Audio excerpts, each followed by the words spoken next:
નમસ્કાર મિત્રો, વિડીયોમાં તમારું સ્વાગત છે। જી હા મિત્રો, અત્યારે હાલના મોટા અને મહત્વના સમાચાર સામે આવી રહ્યા છે। તો મિત્રો, સમાચારમાં વાત કરીએ તો આધાર કાર્ડ ધારકો સાવધાન થઈ જજો। ભારત સરકાર અને unique identification authority of India એ આધાર ડેટાબેઝની સુરક્ષા અને સચોટતા સુનિશ્ચિત કરવા માટે એક મોટી અભિયાન હાથ ધર્યું છે। 5 ફેબ્રુઆરી 2026ના તાજેતરના અહેવાલ અનુસાર સરકારે દેશભરમાં આશરે 2.5 કરોડ આધાર કાર્ડ રદ કરવા અથવા તો નિષ્ક્રિય કરી દીધા છે।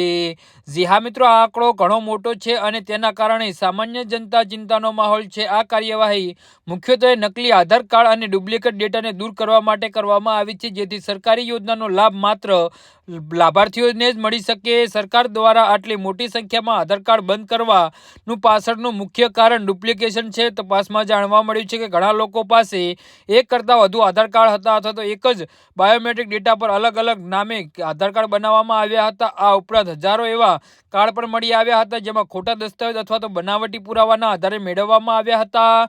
સુરક્ષા એજન્સીઓએ એવી પણ ચેતવણી આપી છે કે નકલી આધાર કાર્ડનો ઉપયોગ નાણાકીય છેતરપિંડી અને રાષ્ટ્રીય સુરક્ષા માટેનું જોખમ બની શકે છે, જેના કારણે સરકારે આ કડક પગલું ભર્યું છે।